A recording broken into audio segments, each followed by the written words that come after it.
ममता जी आप चिंता मत करिए, आपके खिलाफ बंगाल के ही भारतीय जनता पार्टी के कार्यकर्ता लड़ेंगे, वो ही आपको हराएंगे और अगला मुख्यमंत्री भी भारतीय जनता पार्टी का बंगाल की ही मिट्टी से मिलेगा। एक सैलाब सा आ रखा है सर, भाजपा में इतने सारे लोग आ रहे हैं, सुनने में आ रहा है कि शुभेंदु अधिकारी भी ज्वाइन करने वाले हैं।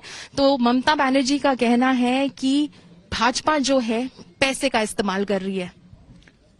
नहीं देखिए, सबका मोह भंग हुआ है, स्वप्न भंग हुआ है।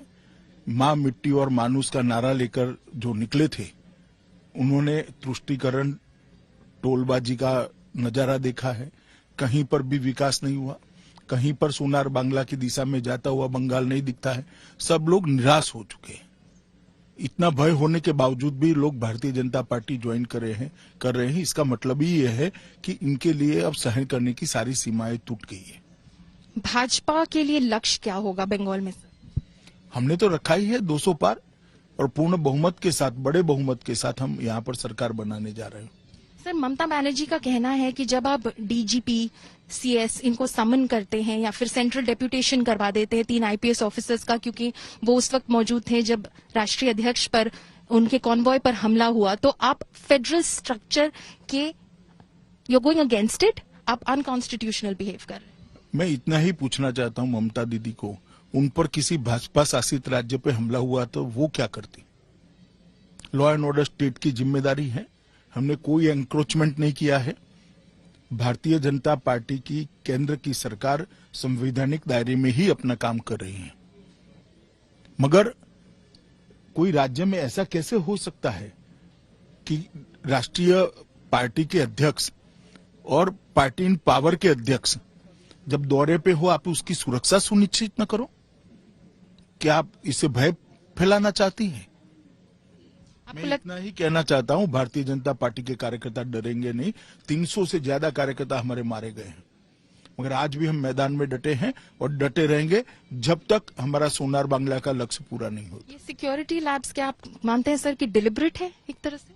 मैंने ऐसा नहीं कहा। जब वो लोग कल गए थे वीडियो कॉन्फ्रेंस से डीजीपी और चीफ सेक्रेटरी, होम सेक्रेटरी के सामने, और उन्होंने चर्चा करी, रिपोर्ट आएगी मेरे पास तब मैं देखूंगा इसको। सर, भाजपा का जो एक प्रतिनिधि दल है वो इलेक्शन कमीशन के पास भी कहा कि सेंट्रल फोर्सेस का डिप्लॉयमेंट हो जाना चाहिए, यहां तक कि मॉडल कोड भी जल्द से जल्द under section 15 of the representation of people's act लागू हो जाना चाहिए, ऑलमोस्ट 6 महीने पहले इलेक्शन से। क्या इसके ऊपर आपका क्या कहना है? इसमें मेरी कोई टिप्पणी नहीं होती है। भाजपा कार्यकर्ता का एक मत है यहाँ की परिस्थिति को देकर। यहाँ की परिस्थिति जिस प्रकार की है उसमें यहाँ के यूनिट को लगता है कि फ्री एंड फेयर इलेक्शन करना है तो जनमत बनाने के समय से ही कोड ऑफ कंडक्ट होना चाहिए। इस पर निर्णय इलेक्शन कमीशन ने करना है। पर लॉ एंड ऑर्डर की सिचुएशन पर आपको क्या कहना है सर, बतौर गृह मंत्री? देखिए, मैं एक भाजपा कार्यकर्ता के नाते इतना ही पूछना चाहता हूं ममता दीदी को कि देश में कोई ऐसा राज्य नहीं है जहां 1.5 साल के अंदर 300 से ज्यादा कार्यकर्ताओं की हत्या हुई, और हर हत्या में क्या हुआ इसका एक व्हाइट पेपर वो बंगाल की जनता के सामने रखे। कितनों में अरेस्ट हुई, कितने में चालान फाइल किए गए, कितनों को सजा दिलाई गई, तो बंगाल की जनता को सारी चीजें मालूम पड़ जाएगी और परिणाम आएगा तब ममता दीदी को भी मालूम पड़ जाएगी कि बंगाल की जनता हिंसा पसंद नहीं करती। ममता दीदी, तृणमूल की तरफ से कहा जा रहा है कि ममता दीदी शायद जनवरी महीने से 600 रैलियां कर दे, पूरी तरह से सड़क पर उतर जाएगी, जो कि उनका यूएसपी रहा है इससे पहले भी। तो भाजपा इसे किस तरह से देखती है? नहीं, अच्छी बात है, हम तो स्वागत करते हैं। सभी दलों ने अपना विचार चुनाव में जनता के सामने रखना चाहिए। हम भी हमारा विचार रखेंगे। वो भी इतना है कि हमारी रैली होने दे बस। उनकी रैली तो हो जाएगी क्योंकि वो पावर में है, मगर दूसरी पार्टियों की रैलियां जब होती है तो ना परमिशन मिलती है, ना हेलीकॉप्टर उतरने की परमिशन मिलती है, ना भीड़ को आने की परमिशन मिलती है। गांव में रोक दिया जाता है, रोड पर रोक लिया जाता है। तो ममता दीदी अपनी रैली करे मगर दूसरों को भी करने दें। एक ममता दीदी और इस लोकेशन को जोड़ते हुए सवाल है सर कि आप एक किसान के घर में भोजन कर रहे थे इस वक्त। ममता दीदी जो पावर में आई 2011 में, एक किसानों की नेत्री के तौर पर आई, नंदीग्राम और शिंगूर के बलबूते पर आई, तो आप लगता है वो इमेज, वो परसेप्शन आप ब्रेक कर पाएंगे? देखिए, यहाँ पर प्रधानमंत्री आवास योजना का घर तो दिखाई पड़ता है, मगर प्रधानमंत्री ने भेजा हुआ 6,000 रुपया इनको नहीं मिलता है क्योंकि ममता दीदी रोककर बैठ गई।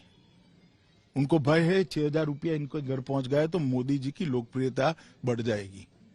भाई आपके नाम से भेज दो, मगर ये किसानों को जो मोदी जी सहायता भेजते हैं वो सहायता तो उनको मिलने दो। एक आखिरी सवाल सर, किसानों से ही जुड़ा हुआ, क्योंकि आपने वो मीटिंग ली थी पूसा में जिससे काफी उम्मीदें थी कि जो लॉक जैम है वो टूटेगा। अब आप क्या कहते हैं सर, आपको क्या दिशा दिख रही है इसके? मुझे तो अभी भी आशा है कि मुद्दों पर चर्चा होगी और इस गतिरोध खत्म होगा। कोशिश करेंगे कि आप उनको बुलाएं दोबारा से? जरूर, कल प्रधानमंत्री जी ने स्वयं कह दिया है, अब इससे बड़ी क्या बात हो सकती है। अगर वो नहीं आए तो क्या होगा सर? मैं नहीं मानता, वो आएंगे और बातचीत भी होगी। शुक्रिया हमसे बातचीत करने के लिए। So that of course was the home minister, गृह मंत्री अमित शाह, जो आज तक से एक्सक्लूसिवली बात कर रहे थे। उन्होंने किसानों के बारे में बताया, कृषि कानूनों के बारे में बताया और इस बारे में भी बताया कि पश्चिम बंगाल में भाजपा किस तरह से अपने आप को तैयार कर रही है ममता सरकार को मुंह तोड़ जवाब देने के लिए। कैमरामैन संजय समीर के साथ पौलमी साहा, मिदनापुर से आज तक के लिए।